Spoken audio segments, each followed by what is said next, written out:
this good? To welcome Olivia Crandall, who is going to be giving a talk on her ongoing research.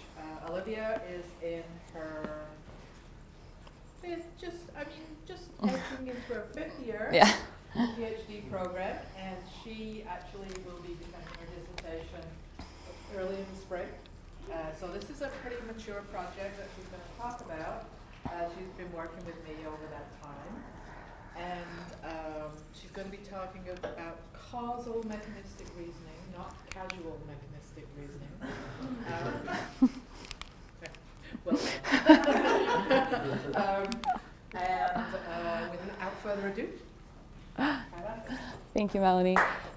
That is okay. All right. So yes, there was a small typo on the poster, but we can all be casual. I hope that will be great. Okay, so since this is a really different talk for me, and I'm more nervous than I usually am for talks I give at conferences, because I know I'm not speaking with organic chemists here. I'm speaking with people who have a deep disciplinary knowledge of the framework. So we're going to really leverage that today. But I'm really hoping to give a really deep talk about our methods, our course context, and then show some of the data. And I've taken out as much of the disciplinary organic chemistry heavy stuff that I could. But if you have questions, please either let me know as we're going through. I'm happy to address them, or we can wait and do a little more of the teaching at the end if there's no specific questions. But please let me know. So the first part that we're going to have here is that organic chemistry is very demanding. It's very cognitively demanding. It's very visually demanding. There is very difficult terminology that some of these students maybe have never heard before, or what even be worse is if they have heard the term before and they have a prior knowledge associated with what that word might mean. So a proton is a hydrogen atom, and they do know what that is, but now we're going to start calling it a proton because it's just the proton being removed without the electron. They've heard the word base before, but now that has a very specific meaning in acid-base chemistry. And then we're throwing in fun terms that originate in Latin, like nucleophile, and they have to know what that means because their instructor is going to be saying that word as part of their instruction. And that's the language that we use. But we don't just speak it. Organic chemistry is very visually demanding with a lot of symbols. And I've cited just a few studies here at the bottom. There are many, many, many studies in chemistry education research looking at students' struggles, difficulties, and how they handle and problem solving with dealing with symbols. So we could just say that something goes from reactants to products, or we could draw it out with all these lines and letters and charges and arrows and dots. And what do they mean? And they do mean something. And so I'm going to take you through just a minute a very easy example of a reaction mechanism. This is probably our chief source of symbols that's going to be new to students in organic chemistry. They're coming from general chemistry, so they're familiar with Lewis structures. But now they get to organic chemistry, and we have a new language to teach them. And so we could just draw the reaction like this and work with me here. But what is different from here to here and here to here? The hydrogen atom has seemingly moved. Well, it would make sense that if we said draw an arrow to represent that change, or that mechanism to represent that change, a student would draw an arrow that looks like this, which makes perfect sense because the atom will move. That's actually not what we mean when we mean a mechanistic drawing or a use of the electron pushing formalism.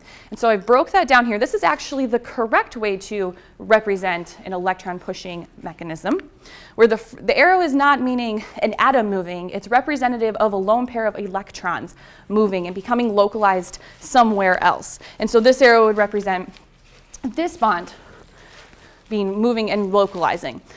And so I just wanted to put this out there. I've kind of extracted a lot of the reaction arrow mechanism part of my project out of this talk for today. But I wanted to show you that this is pretty counterintuitive.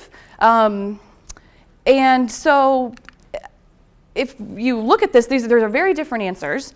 And the fact of the matter is that this is a pretty simple picture This is like day one of Organic 1, really. And the students could memorize this representation and get this right. But then they would only be able to answer this one question if they only memorized this. If we ask them this, now all of a sudden we're asking them to draw mechanistic arrows. If they don't know how to draw the mechanistic arrows, they can't do that. And what's perhaps for sure even harder is to predict the product. And so what we're asking them to do here is not just use a set of rules, but they need to use their knowledge to make a prediction. And to do that, it's actually very, very complex. So we give them this, or this. They can usually get from here to here, hopefully. But there's actually a lot of steps involved on where this has to go next. So the students need to look at this flat, what is really a cartoon, and they need to think about what they know about the shape of this. So where is the electron density located? What is the hybridization of these atoms? How is it configured?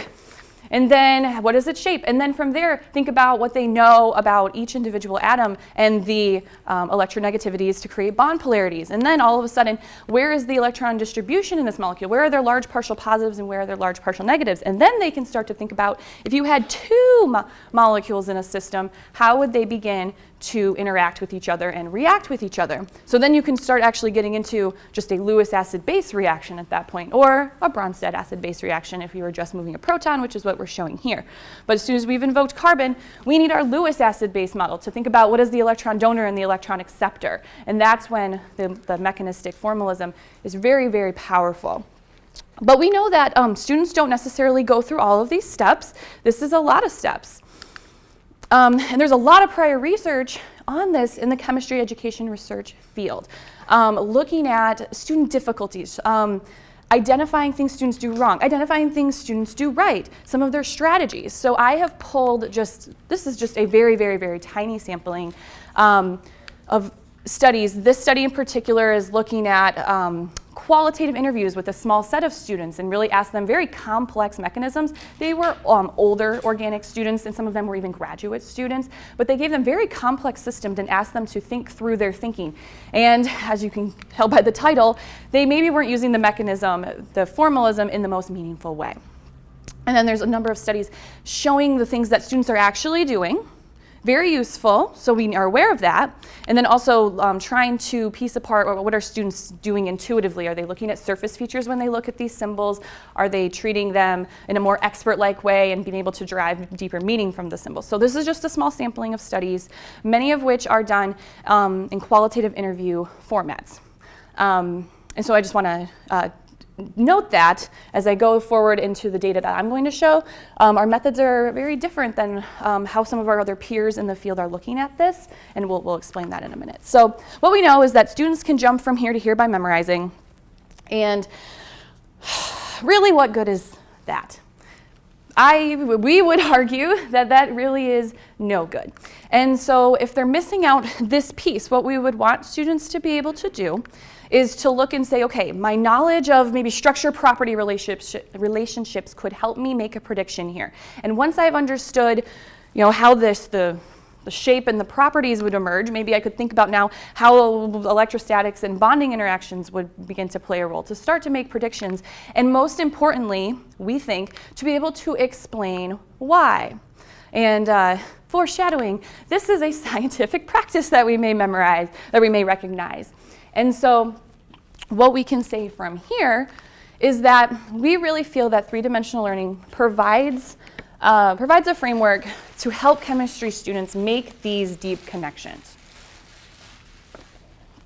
And so many of you are familiar with the framework. We're not going to spend a lot of time on this, but I do want to point out the difference in the core ideas. These are not the core ideas from the framework. Although matter and interactions and energy is there, stability is there, incorporates these, but these are finer grain ideas. And the reason they were put together as part of the three-dimensional learning assessment protocol in the AAU project, correct? It was under the AAU project that many of you are familiar with, a large ongoing interdisciplinary project here at Michigan State.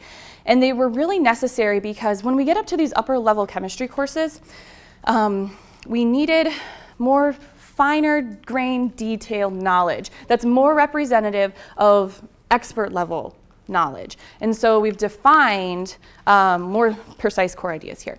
And of course, the power in core ideas being that they are underpinning of the discipline, they are become useful and underpin many, many phenomena. So that's why we're centering in these core ideas, and I'll show this figure many times. We're aware with the practices and then using the core ideas or the cross-cutting concepts perhaps as a lens to think about how to help students engage in certain phenomena in certain ways. Okay, many are familiar with the undergraduate general chemistry transformed course here at Michigan State, Chemistry, Life, the Universe, and Everything by Dr. Melanie Cooper and Mike Klunkowski out of Colorado Boulder. And this has been here now fully implemented over in chemistry for 2,500 students every semester for 5 years. And then we just now have started our 4th year of looking at organic chemistry, life, the universe, and everything. So this is the course context where my research is going to sit for today's talk. And I've thrown up our beautiful graphic from our paper. And actually what we're gonna do is we're gonna actually come back to the course context after I show some data so that everyone can kind of see some student examples, and then we'll reflect on the transformations in the course that maybe brought that about. And it was a good idea when I was doing my practice talk. Someone proposed it, and I was like, oh, I'm so uncomfortable. So, what do you mean? You want me to show data before I talk about the context? But yeah, so that's what we're going to do, and I think it's going to create a really interesting narrative. So, yeah, let's move on from there. Okay, and so what I really want to point out, some key features of the research that we're doing, is that we're going to use very simple reaction systems. The reason for that is if you give something students that's very complex to students, there's a level of difficulty in parsing out, is it that they don't know the content?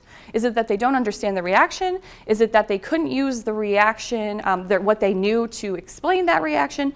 Is it because they struggled to actually engage in that explanation that we're interested in? There's a number of ways that can be very hard to make meaning of that data if the context is so difficult. So we use very simple systems for now, and that's what I'm going to present today. We do have more complex systems that we get into, but we're always looking to make comparisons between how students handle those simple systems as another form of evidence in our studies. And then something else we're doing, we're following the students over time through the transformed course from the middle and the beginning of their first semester all the way through to the end of their semester. That's it's very uncommon, actually. A lot of studies that are looking at organic chemistry and CER are focusing on after a single a unit, after a single chapter, perhaps after an intervention, if they're looking at improving some particular skill. There are a number of skills in organic chemistry that do require practice, and there are studies looking at those. But it isn't actually very common to look at studies over time. And then also, we're looking to elicit explanations in conjunction with what students are drawing, those mechanistic arrows I introduced at the beginning. Specifically, we're looking to elicit a causal mechanistic explanation. And so this is really where I want to spend the majority of the time for our talk. We all spend a lot of time thinking about explanation and scientific practices, so I really thought that this would be the richest data to show and the richest stuff to focus on today. So I really want to define exactly what we mean by that. So we're talking about an explanation of a phenomenon, and this is going to be our phenomenon. So when we're dealing with molecular level processes, we have to sit and situate our phenomenon being a reaction at this molecular level. And so the cause, of course, being, well, why did something occur? What were the causal factors? Identifying those causal factors, and we're defining the mechanistic piece to be, how did this occur? Identifying entities that are involved, the scalar level below. In the case of a reaction like this, where we're talking about atoms rearranging, moving around, the scalar level below the molecular level is the subatomic level. So we're talking about electron movement being the scalar level below. We need explicit discussion about what the electrons are doing and their activities, and those are being the entities. Okay, so I've broken down an example from a real student example here, where we're talking about, we could just describe. You know, an explanation could just describe, and it could stay just there. And I mean, this is very true. However, we told you that because, right there. So because we're giving them the products in this prompt, we're asking them to explain this thing that is observed and given. And then they could go into and talk about, well, because the negative oxygen is attracted to a partial positive carbon. They could go one step deeper and talk about that lone pair. Also, that counts as those subatomic entities if they define lone pair. That is another way that terminology can perhaps be confusing for students, specifically at the beginning. And they're identifying those entities at the scalar level below. And so what we have done is created a coding scheme, a characterization scheme, to look at student explanations, where, of course, they're going to say things that make no sense at all. But they might just describe. And it's not that these descriptions are wrong. Most of the time, they are correct. They are just not digging down and thinking about a cause. They're not answering the why question, and they're not answering the how question. And so here they're answering the how, where they're talking about a negative oxygen being attracted to a partial positive carbon. They're explicitly linking in their discussion of electrostatic attraction. And here with their mechanistic only, they're talking about electrons, but they've never actually told me why for electron or a negatively charged oxygen are going to attack the carbon, but why. So there's a way to be one or the other, but ideally we would like them to be engaging in both together. And so I've given an example here where we talk about the lone pair on the O, attacking the partial positive carbon, interacting with, attracting to. A number of different languages could be used there. And they're talking about why, but also mechanistically how at the scalar level below. And this coding scheme that I outlined, variations of this have been priorly published for us. The first paper being when we were looking at, for general chemistry students, in a simple acid-base reaction. And I'm going to talk a little more about this study in a minute. And then more recently, this study where we looked at students' causal mechanistic reasoning with an acid-base reaction, but we collected the data from them in organic chemistry, and we were reflecting back on their general chemistry experience because it was such a simple reaction. We thought that their general chemistry might play a role, and it did. And I'm not going to talk about that study, but there it is if you would like to go and investigate that. But what we have taken away from both of these studies is that the structure of the prompt to elicit this reasoning really matters. It's very important. And so what I'm going to show is the data from that first paper that was on the left. So this was the simple acid-base reaction we gave them, and the original prompting said something like this. So it was, how would you classify it? Explain your reasoning for what you think is happening at the molecular level.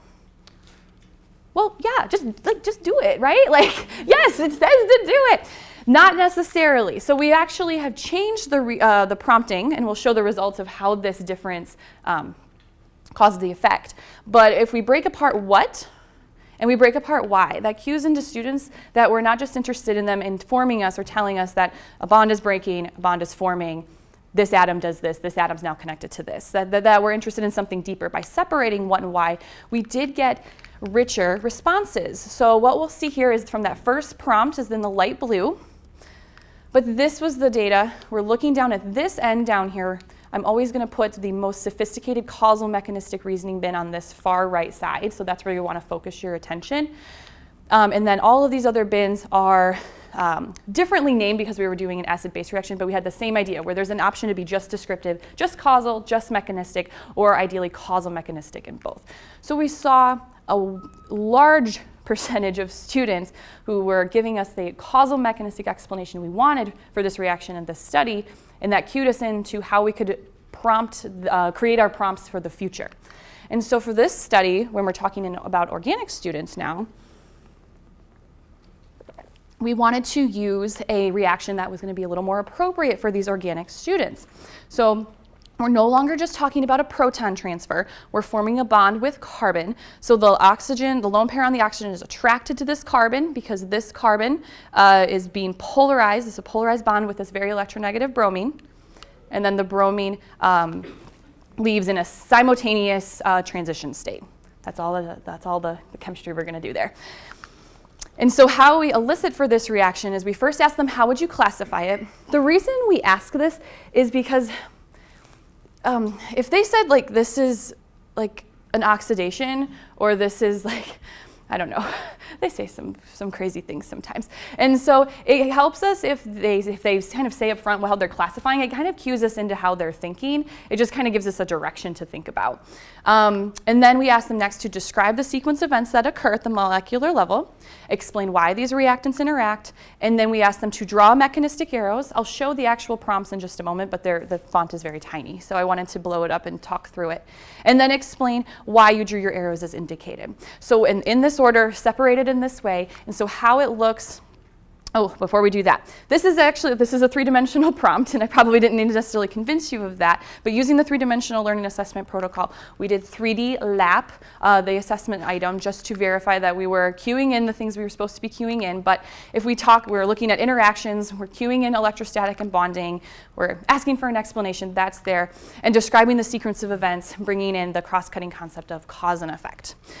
And so when it actually is delivered to the students, we collect data on a homegrown online homework platform called Be Socratic, and we're actually in the process of redesigning it. We're piloting it right now with all of our students over in chemistry. But what it allows us to do is basically make slides. It behaves very much like PowerPoint. So you're building an activity like you would build an activity in PowerPoint, and the students get to interact with these modules. They can draw, freeform draw, and I'll show that in a moment. They can freeform write. There's a whole bunch of other interesting features with multiple choice, and there's even some ways to give feedback and tell them about correct or incorrect drawings that they've done. And so it's a very rich system, but it also, for homework, but it also allows us as researchers to engage and watch back what they do.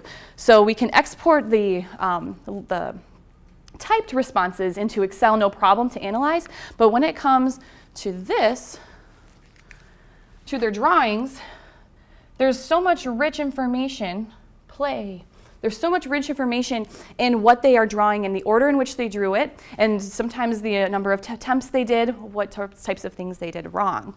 And so here's just a short video of another data source, and I'm not even going to talk about the arrows, but this is a whole other data source for every single prompt, for every single student, at every single time point, for every single reaction that I'm going to, I'll show you the big scope at the end.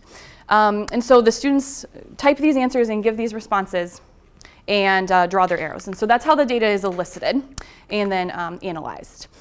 Okay, so let's dive into this. So of course, nothing would be possible without some wonderful helpers. I have two outstanding undergraduates who have just pushed me on these coding schemes, and we're just so excited, and I'm just so thankful for them and all the help that they give to get all of these responses coded up. And so our research questions kind of gear our thinking as we approach this data. How does the type of the organic chemistry course affect the student's ability to reason? And then also, how does that change over time? Hinted by my title that we're looking over time. And so the first year of OCLU was in the fall of 16. We did collect some pilot data on some prompts there. I'm not going to show that. It's published, though, or working on being published. But then the data will really start in year 2. So whenever I show this timeline, I'm going to cut off that first year, and we're just going to talk about these years 2 and 3 of OCLU. And the very first time we collected data that I'm going to show here today was right in the middle of their first semester. And the reason for that is this is really, the first semester is very full of skills. And as I talked about on the first slide, there's just a lot of skills that need to be practiced sometimes before we can really dive in and think deeply about how or why things happen for more complex systems. And so this assessment came pretty much right now in the semester. It was about week 10, 11, right after the students had learned that reaction that we're talking about in great depth in combination with other nucleophilic substitution reactions. And so this was right when the students learned it. And then at the start of their second semester, so they've had finals and Christmas break. And then at the end of 2 semesters, when they've learned a whole bunch of stuff. And then we attempted to replicate by collecting this time point again at the end of just this past spring, just spring 2019. And so for the first set of data I'm going to show, we're just going to look at the students who kept the same course type. So if they were in the Transformed Organic Chemistry course, that's OCLU, for both semesters, or students who were not in OCLU, which is just the other course. We're not fully transformed on OCLU yet. Right now, it's only Melanie teaching OCLU, and a couple years ago, we had a postdoc, Ryan Stowe, who taught a semester of OCLU as well. But all the other sections, right now, this year, there's 4 sections. These are 360-person lectures that meet 2 or 3 times a week. There's recitation, no common exams. So these courses are very different, and we'll talk about that. But in an attempt to bring some rigor to our study, and this is a discussion question to think about, we did need to compare them on something, these cohorts that we're going to make comparisons on. So we've compared them on ACT, course grades, and the distribution of their majors, gender. However, the majors, these are pre-meds. There's a separate course for chemistry and chemical engineering majors. They're not in this course. So this is really a service course. Typically taught by organic faculty or someone who's an academic specialist who teaches the organic chemistries in labs all the time. And so, like I said, these are the course pathways, and we're just going to show that for now, but just give you an idea of some end values for what we're working with here just for this study. And these are the same, in this study here, it's the same students. We're looking at the same exact students across these 3 time points. Okay, so right after they learn the material, OCLU students, about 55% of them are constructing that causal mechanistic explanation that we're interested in.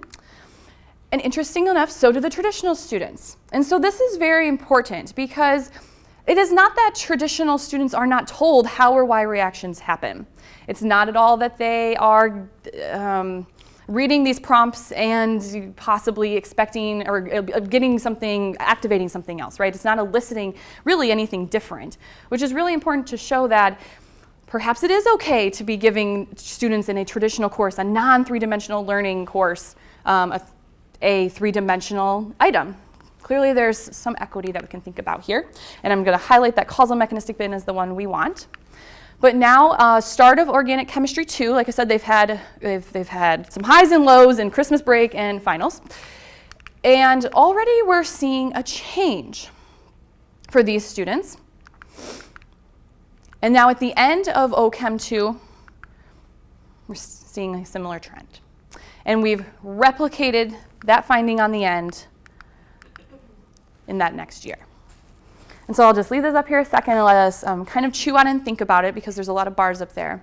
But what we're seeing from the first time point is that they're capable. There's something changing and something changing. So really, they can both engage. There are more OCLU students are constructing that compared to the traditional cohort, and we can replicate the trend. But what is so different about OCLU? So this is really want to bring in the course context now that we've had a little time to chew on it. Okay, so when thinking about how to design an organic chemistry course for these students, we want to think about 2 things. One, how can we incorporate what we know about 3-dimensional learning and how people learn more generally? And 2, what do these students actually need? They're pre-meds.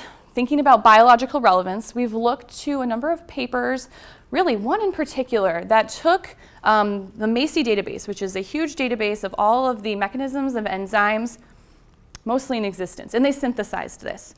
And they were looking at what were the mechanisms of these enzymes doing and what were the atoms doing it.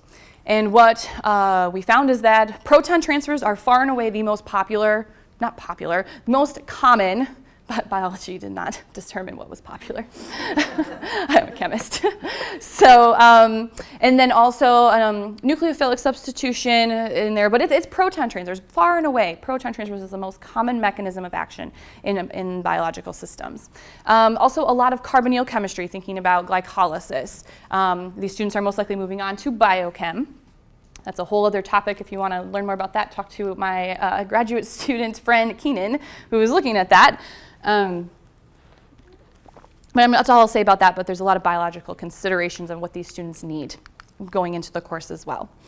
And so diving in on the 3-dimensional part, obviously we're trying to build a curriculum around a core idea-centered design. And so how can these core ideas be manifesting back constantly? And so I've given an example to illustrate this.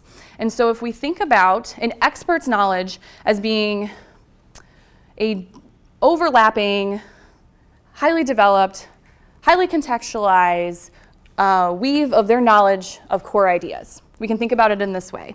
And their knowledge is most likely very connected and contextualized, like I said.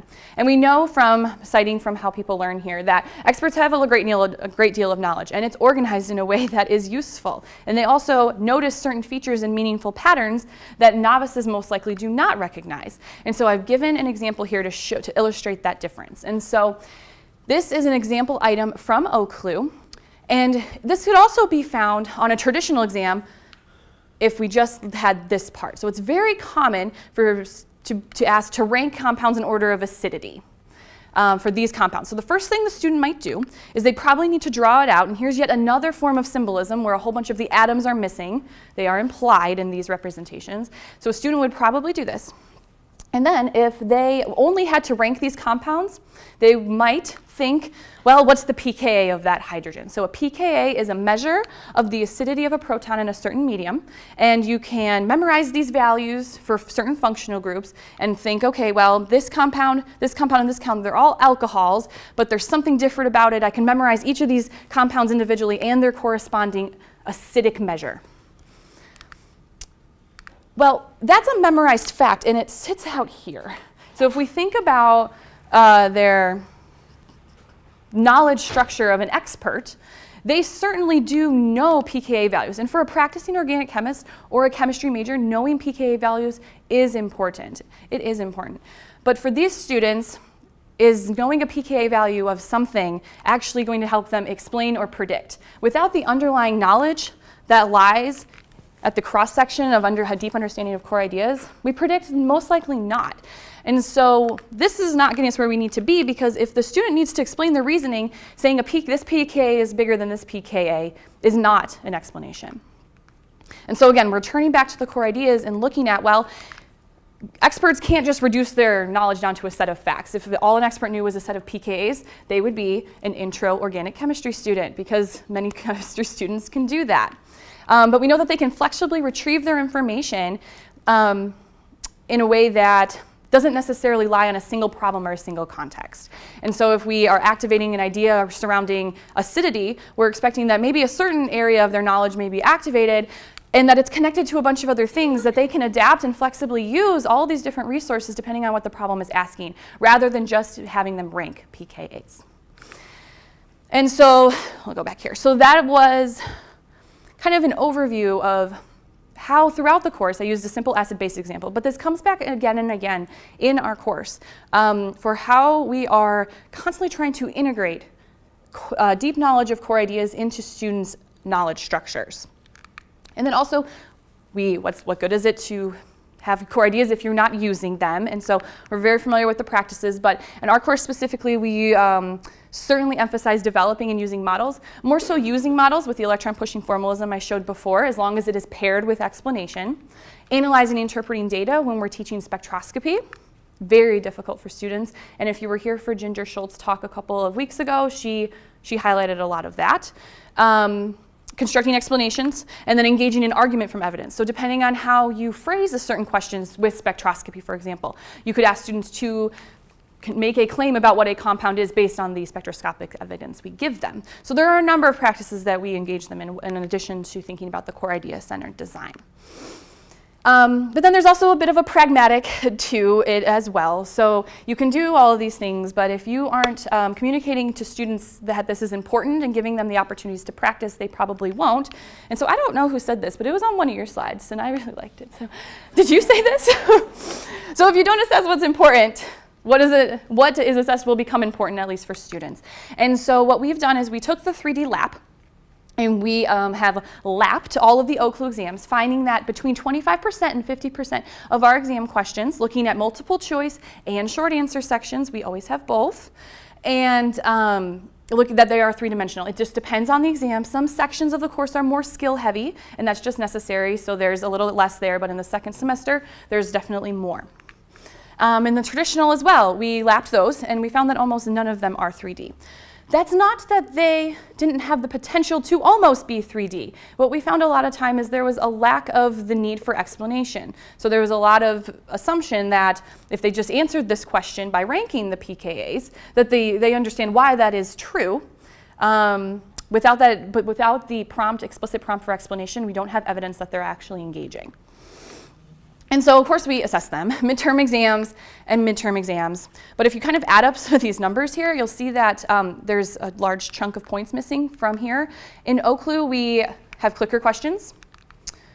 15% of their grade is their homework, and 50% is recitation. Traditional students have recitation, and that's really where they take their quizzes, but they only have to show up on quiz day. That's not actually mandatory for them to attend and go. Versus in OCLU, they have to come, they have to participate. They get graded based on not just participation, effort as well, but it doesn't have to be right. It's a really important distinction that this is their time to grapple with some stuff, and a big part of using your knowledge for something that you've never done before is scary and it's uncomfortable. And so this is our opportunity to make them do that.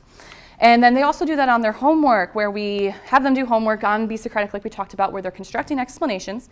And then in class, the first thing we do is go over those explanations, demonstrate an example of a really thorough explanation, an explanation that was maybe not as thorough. So they're getting feedback, not on their particular explanation, but they're getting to see examples from anonymously from their peers, usually they're from the year before, honestly, about what types of explanations we're expecting and how to do that well.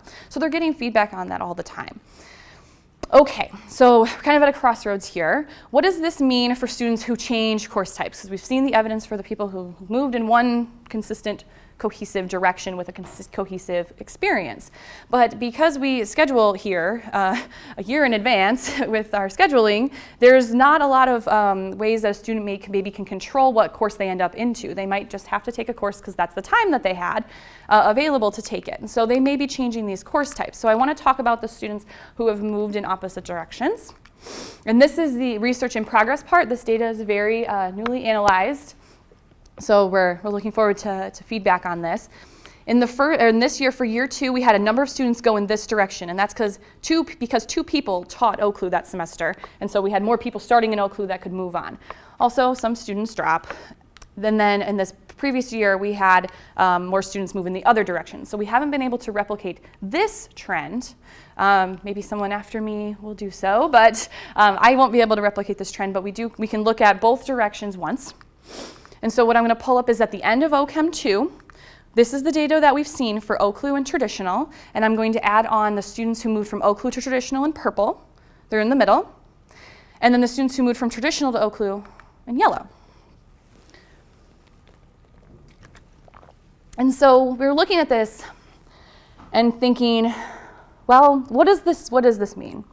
And we keep coming back to the idea that a core idea-centered instruction isn't necessarily a one-and-done thing, nor can be an intervention about trying to build up a cohesive, useful framework of knowledge be a one-and-done thing. These students didn't have a cohesive experience throughout, and therefore they're most likely lacking this opportunity to connect their knowledge deeply across two semesters. But we see that OCLU is our best case scenario. That the switcher cohorts reason similarly, and kind of our big conclusion here being that causal mechanistic reasoning is going to be best supported in a core idea-centered design where they're constantly being encouraged and supported to use their knowledge. Okay, but there are some limitations with this. So yes, we're using a very simple system. I have other research that's pointing at, oh goodness, when it gets more complicated, it gets more complicated for both cohorts. These are gathered as part of formative assessments. I have never gathered data as part of a summative assessment for other research projects we have. Like I said, we don't do common exams or common exam questions. Maybe that's something we can work on in the future, but it might actually just slightly above what we're doing right now, and maybe my pay grade to ask for that.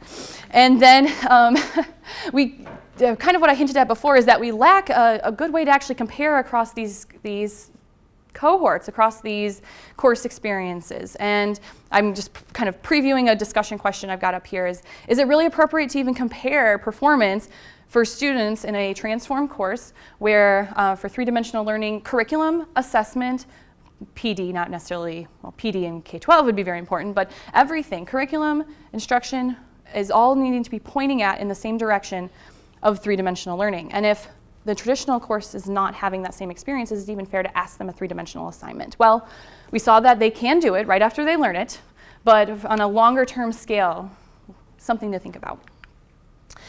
And so a whole bunch of other research. This is the more complicated prompt. This actually involves a situation where the solvent aids in removing this leaving group first, and you form a carbocation, and then it can do all sorts of weird things. And then we also have done a prompt where we've reduced the scaffolding. So for that first prompt that I just showed there, we had to scaffold this very differently. And so they type something in each one of these boxes, and they add to their drawing with each individual step. I watch it all, and so does August. So this is a huge undertaking of data to look at. And then we also have a prompt here where the students are asked to just explain how and why. So an expert would look at that and say, oh, a causal mechanistic reasoning. They wouldn't call it that, but they think, oh, I know how to answer that question. And then draw the mechanistic arrows, but we're interested when we remove the scaffolding, what that looks like. And so if we have approximately 250 responses for each of those prompt types at these time points, and then we also have replicated, looking to replicate that, this is well over 2,000 responses, and that's just their words. And so then we can also look at the drawings. We can look at how consistent are they across these prompts. These are all other types of research questions that we're going to dive into. Well, they are dived into. I just can't show you today because this is too much to get into. So I just want to thank everyone who has assisted with this work. My undergraduates, the Cooper group, this is a very outdated picture. We need a new picture of our group. A number of people who have, postdocs particularly, who have helped me throughout my time and now have moved on to their next jobs, and then the graduate students who are then younger than me who are always challenging me and pushing me to do wonderful things. So, and then we also thank, of course, the participants and the instructors in the traditional organic sequence. Without them, we wouldn't be able to have a whole line of that data there. So, okay, with that, I'll just throw up some discussion questions. How's my time? I talk really fast. Is it? 42. Oh, okay. Okay, so 45 minutes. Okay. Yeah, so I've kind of thrown up three discussion questions here. The first one being, how much do we really need to dig down to these core ideas when we're in upper level courses? So as we get to more complex systems, particularly in biology, maybe, how often do we need to dig down to an electrostatic causal mechanism interaction? In chemistry, we can do that, but as we get to some more complicated systems or more complicated reagents, that becomes more difficult and takes time to assess. What are some more appropriate ways? We've seen this one to compare these performances. And then finally, when we're thinking about three-dimensional learning in K-12, we have phenomena. But what about when we bring it up to upper level courses? Is, a particulate level phenomenon a phenomenon? Is the reaction a phenomenon? Does that count as a phenomenon? And so we're counting as a phenomenon, but we would love to engage in some discussion about that. So, okay. There we go.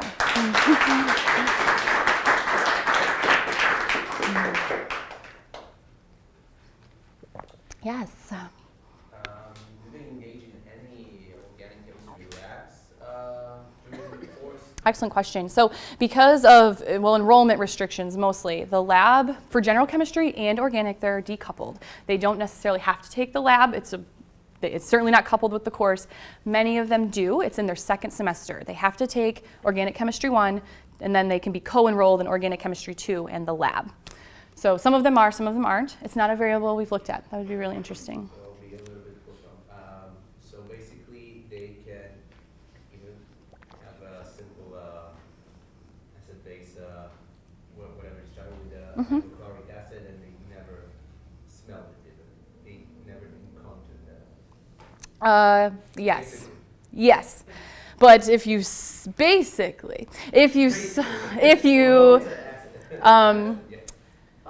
however, if you saw it, I don't know what you would actually be able to derive, what meaningful knowledge can you derive from seeing it, smelling it, touching it, using it, if you don't understand what it's doing at the particular level.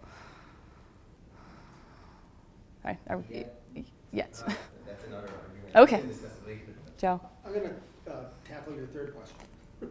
Just, We might have had you in mind. how surprising is that? So could you go back 2 Yeah. slides? Here? No. But this is good. So this is this thing up here, iodine minus plus the methyl bromide, or whatever the thing is called. What's it? Tertiary methyl. Tertiary bromide. That's bromide. Right? It's a real world event. It happens. It happens predictably. We can go do it. So to me, that's a phenomenon. Yeah. You're representing it. Right. Using structures, but that's a real world thing that happens all the time. Right. So to me, that's a Good. Your stamp of approval. Good. Good. Stamp of approval then. well, to me, that's a phenomenon. Well, that's not a phenomenon. That's a representation of a phenomenon. Right, yeah. But that's an event that happens in the real world. It's Sure. very repeatable, and we can go get data to say that this actually really occurs, right? So Right. not only that one, but all the reactions you showed today, to me, are certainly admissible. They're certainly phenomena. Okay. Right. Isn't that No, we think they are. We do think they are. Oh my goodness. So- I thought it was like a trick question. No. I'm like a little flavor. But it's because it's not a phenomenon that they're ever going to encounter on their own. It's not evaporative cooling on the skin at the pool. You know, it's very different. It's because we're at a higher level course. We're operating at the atomic level. The phenomena has to be atomic. Well, that's not. But it happens in the real world, though, Yes, it does. right? So it doesn't just happen at the. It does, but the explanation is at the molecular level. Well, it's okay. I mean, usually you're trying to explain things that mechanistically at more of a. Yes. Scale level. At a scale level down. But Joe, in the real world, this representation of the phenomena is much more complex. When you are going to run this lab, you need to understand more stuff than this thing. Which Right, kind but of the compound point- you are going, which ionic compound you are going to take. What would be the concentration of methan that you are not methan, no. Ethanol that you are going to. It's not ethanol. Methanol. Absolutely. Right. This is. There are so many things that. But that's a different practice, right? Designing an experiment is a different practice than explaining an outcome of a phenomenon. But for me, Right. that would be organic chemistry. No, I don't think so. I think for our students, I'm sorry, but I have to argue with that. That's all right. I'm feeling dehydrated. So our students are not organic chemists. They will never be organic chemists. They're going to go into biology and they need to understand the mechanisms that underpin molecular biology, but they don't need to understand how to do organic chemistry in the lab. And there's no evidence that having students take these kinds of labs that are traditional actually supports understanding of the discipline. That I'm arguing. From evidence, however. Power and meal, I would just say this is a real world thing. Yep. You can collect data of it, and it's extremely repeatable, right? Right. That's why I would argue it's it might be complex, the right. data on it, but it's a real world thing. Can you go back to your set of questions? I'll pick up another one just for fun. I assume that's what she asked me, right? There's another question that's been waiting back here. Sorry. Oh, sorry. Izzy, go ahead. Yes. I was going to say, when you looked at, you said that background variables, you had gender. Yes. You had a chance to look at like male-female distribution, because there's been like work that sometimes the way we represent, you know, like looking at something from a three-dimensional might have some gender bias, or I mean, there was some kind of thing. Were you able to show? We haven't looked at that. But there's a lot of work on that. That's actually not really appropriate in organic chemistry. What? That idea that males have better spatial skills. No, I'm just saying, I'm not saying that. I'm just saying there is a lot of work on that in organic chemistry, and there's no evidence. So I'm saying, so can you show that your We haven't looked. I haven't looked. I could go in and cut those bars in half based on male and female if I wanted to. You sure? I haven't looked at it. No. It's interesting too that there's actually these classes are consistently it's like 75% female in these classes. I don't know why. So I would say that to actually kind of strengthen what Melanie's saying is that kind of data can actually push back against those historically kind of thought that, you know, perception of the visual space is better with males and females and vice versa. Well, just having more of them doesn't mean that they do it better. But like I can look and say this 75% did it better than the males. But we haven't looked at that. I have no data to support that. My data I could dig into it and look at that, but it's just not something we're necessarily interested in. We're just making sure that the courses are comparable the best we can. So we could, yeah. It would be very easy to do. It'd be something that maybe an undergraduate could pick up, take my spreadsheet and count up and piece apart. Yeah. Yes, thank you. I still want to go back to phenomena. I agree it's a phenomena and the way it's represented as a phenomena, but I still want to ask about, and this, I think I'm building on what he's talking about. Is there any effect of them understanding a little more about that phenomena, smelling it or seeing it? If you have a short video to show the process and what it looks like what bromine looks like, would that have any effect on their ability to So what you're looking really understand that phenomena beyond the representation of it? So I mean, there's a lot of literature, some of it coming from our work, that if you ask students to just explain or draw, you can really elicit how they're actually thinking about that process occurring. So that's why we're having them do both together and this in lecture. But I just can't say that there's any data that actually support mixing the mixes. You showed them the experiment being done. Like at the front of the lab. Show them the reaction in a little video so they see. So you see a liquid stirring in a Macroscopically, see two liquids combining. Or maybe, the ones that have done it in the lab, do they have more of an understanding of the context of the phenomena than the ones who don't? In the literature, no. Probably more important to get the data, right? About how you know that's occurring. Right. Right. Right, So see, that's that's what a the different phenomena, thing. the phenomena isn't looking at a video of the reaction occurring. The phenomena is Because you can't see actually it. the data that you have that says you have I minus and then this other thing and then you end up with. So Right, you that's actually the phenomena. It's not looking at, because you don't see anything, right? So you can't make sense of it because it's just something boiling over. So one thing that you could do is you could give them kinetic data and ask them to elicit the mechanism from that. And that's a pretty typical kind of question that we do in chemistry. But we're still not providing them with a perceptual experience smelling HCl. Yeah. Yeah.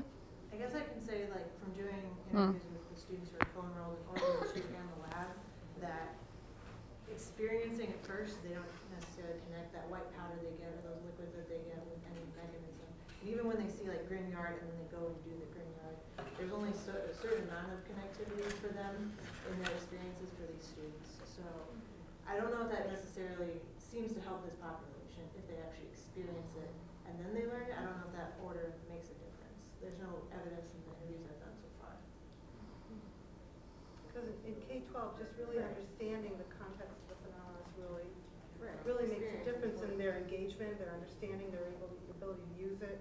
Mm-hmm. I wonder if they're able to leverage the prior experience that they've had in K-12 then to that, Maybe. like, right? Yeah. That it still matters, but it matters in a different kind of way for those maybe. I mean, the lab I'm designing, they're going to do that SN1 reaction, but actually explain it in class. So it'll be interesting to see, their responses to the prompts, the more than that experience when they actually have those things, asking the same types of prompts. We could maybe see that, but does the order, in your guys' opinion, matter whether they experience it before they actually does the Well, and if we want them engaging in the laboratory sense, we want them not just carrying out experiments, but we want them designing experiments of their own. How are they supposed to make that design if they don't have the underpinning knowledge to think deeply about what to design in the first place? Yeah, so... Yeah, I wasn't even talking about the practice. I was just Right. with the phenomenon. The- before you even yeah. do anything with it. Right. Yeah, I think with the just two liquids together shows macroscopically that we would do this on the bench. But if the phenomenon exists in the explanation at the particular level, then I don't have data on that. I do think But- it's a very interesting question that they had no experiences with what a real chemical reaction is, right? They never saw one.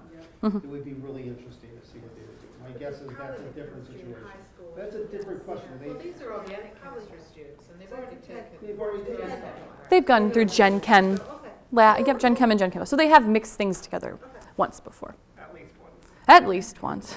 And surely they've baked a cake or something. So. in their mind, they can feel the bromine coming out even though There's you no can't bromine see in there. It's not bromine, it's bromide. Well, bromide. so this is the other question I was going to ask her. That's a very abstract representation, right? Any chemical equation is an exceptionally complex representation. Question I was going to ask you, although I can come back to one of these if you want me to, but the question I really have is, Sorry. how do you support them? How do you support students in understanding that that chemical equation is actually a model of something that really happens in the real world? Have you guys thought about that at all? Because that's really what we're doing. It's a model. And Yes. but how do we help them understand that this thing that we either draw as C with 4 H's on it or C with little dots on it all around, that's a model, right? What do you do to help them understand that this is a model? It's not the real world, it's a model. This is unbelievably difficult. So for example, right now, we are talking about these exact two processes, SN1 and SN2, where one forms a carbocation first and the other is a simultaneous process. And they're highly facilitated by the type of solvent system that you're in. And so oftentimes we're doing the mechanism and you have one species of each in there. And all of a sudden, one water molecule will come in and abstract a hydrogen to eliminate. And they'll say, where did the water come from? Because they forgot that, or they never thought about it before, that this is not 3 species in a dish, right? And saying, well, we are, so we're constantly trying to remember to bring it back in that way. When they ask a question like that, this is a complex ecosystem of molecules here, where you have bajillion trillions more solvent molecules than you even have of these reactants. And we talk about, as often as we can from Gen Chem, the probability of collisions. And so we think about, how do these things actually, does it happen on the board with an arrow in real life? No, they need to collide. And so we are constantly, whenever possible, trying to relate back to the idea of the probability of a collision in a solution. And, building up on this, these students now are in their second year of chemistry. And most, over half of them have been through the CLUE curriculum, Yeah. which is explicitly designed to help them understand molecular representation. That's one of the major goals of that curriculum. I don't know how successful we are, but we certainly do exactly what we're talking about, trying to help them understand that, this is not just a cartoon. This is Well, that's what typically, if people wash over that, right? I mean, Right, as right. chemists, Right. we figure out this is a model, but most people don't get that it's a model. No, you're absolutely right. School kids do.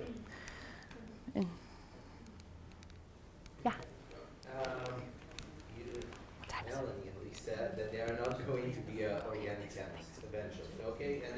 That's fair, and therefore more resources should be invested in labs. No, we didn't say Thank that you. at all. No, but in general. So No, I don't want you to take my words out of context. We didn't say that at all. And actually Liz there is redesigning the organic labs so that they're collaborative and green rather than cookbook and traditional.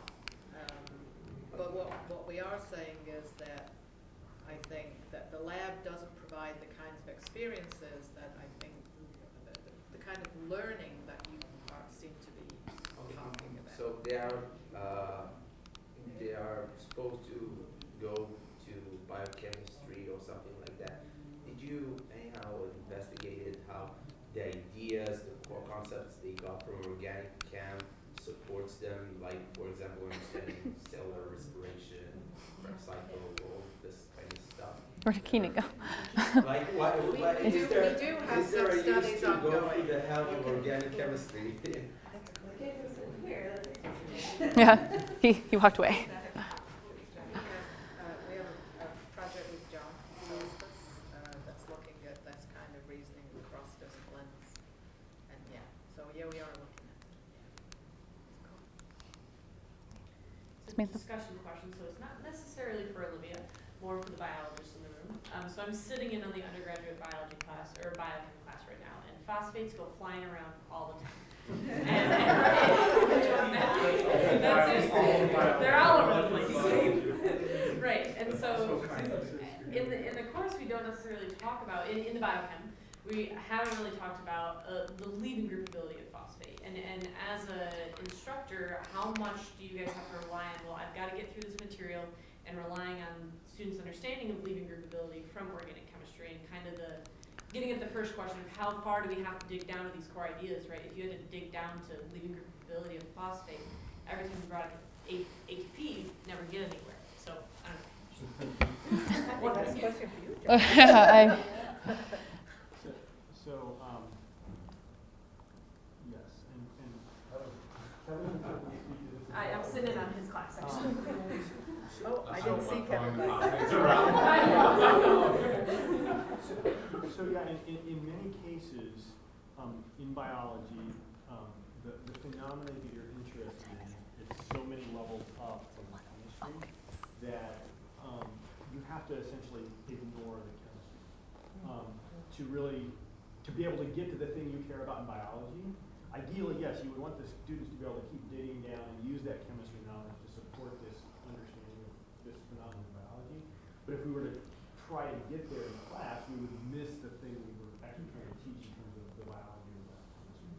So yes, the ATP thing is a huge problem.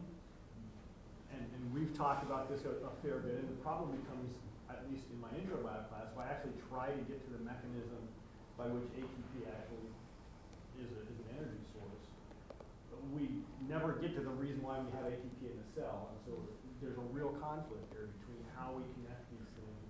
And I'm thinking about, the chemistry reaction you're seeing here, and thinking, okay, well, biochemist, not a very good one, but I can't directly connect that to, okay, I know mechanisms are important in enzymes, I know enzymes are important in pathways, and so I'm pretty sure most of the students are unable to connect this stuff, and ideally they would be connecting these mechanisms from organic chemistry to the enzyme mechanisms in biochemistry, to the pathways of metabolism, to the way we're actually able to generate energy from the food we eat. But it's a big ask to try to connect across those things, and the students aren't going to do it, and oftentimes we don't think we have time to do it, and so I think there's a large discussion that should be going on about how do we actually connect these things across the course of that.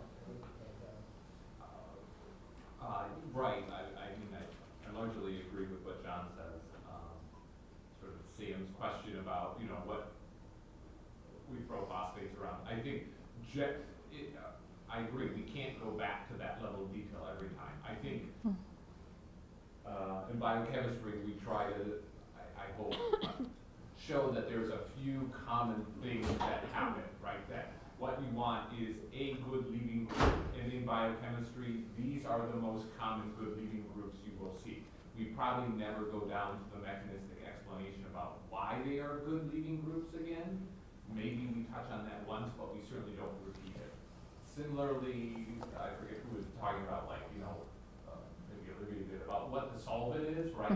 We're assuming there are pools of common molecules around. For the biochemist, that's obvious. There's always phosphate around, there's always water around, there's always protons around. To the students, I don't know that that's always obvious where these things are coming from, but pools of common metabolites we just sort of assume are there, and if you need one, if a reaction requires one, it gets one, where does it go to? We don't really care where that thing goes to, it's just not part of the molecule. But to John's point is purpose, because we're focused on the molecule we care about, and we're trying to, I think, focus the attention on the change that's happening to the molecule over a reaction or a series of reactions, right? So we're leaving a lot of those details out for not simplicity, but also time.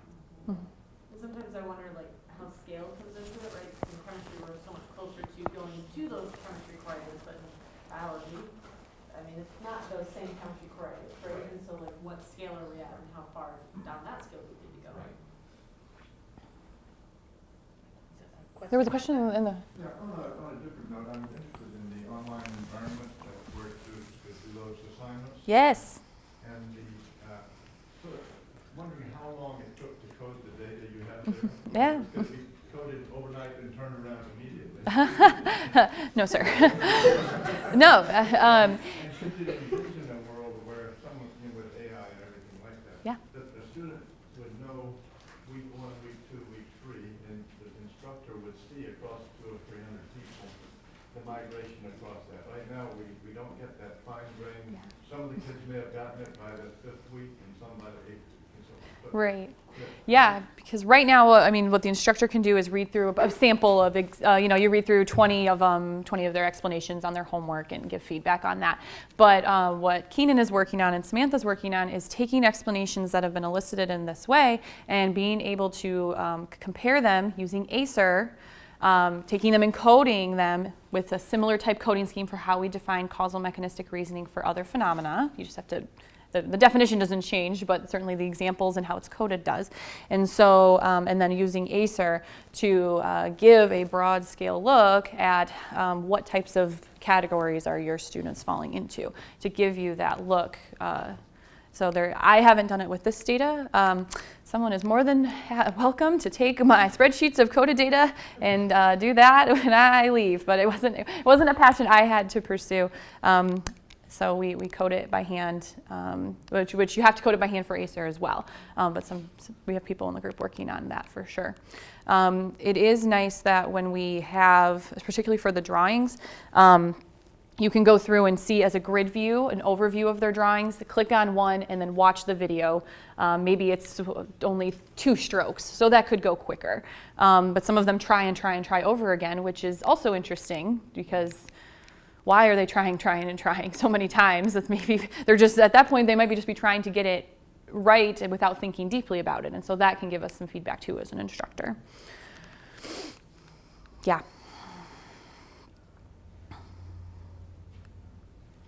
I'm curious, in the class, if the students are presented with information about what makes a mechanistic explanation or what makes it a causal mechanistic explanation, or if they are not presented with that framework and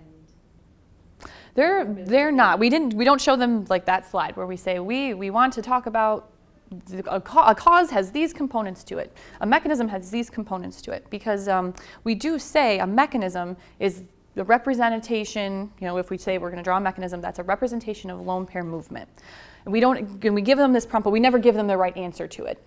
Does that make sense? We didn't, this was given as a homework, but we never went over it. We said, that was for practice for you, and we're going to go over some other parts of the homework. But we never actually, give them the straight up components of a causal mechanistic explanation. But we do spend time, particularly in general chemistry, talking about what does make an explanation. It needs a claim. You need to support it with scientific principles, and you need to connect the two with your reasoning. So that is explicitly gone through in general chemistry for sure. And then we did spend a few minutes, and they had a homework on it at the beginning of this course, just because they are going to construct explanations about stuff throughout the whole semester on their homework. So we did talk about, an explanation is not because it happens or because it wants to, that type of stuff. So that they can get feedback on the difference. But we've never given them explicitly the causal mechanistic framework on a slide as like a set of instructions. And I think you alluded to it earlier. We do show examples of explanations, of actual student explanations in class, and have them discuss, take a look at these explanations. Which of these do you think is appropriate? They're all correct. How is it one of the parts in there? Yeah. They can see it when they see it. It's constructing that explanation. It's very difficult. Yeah.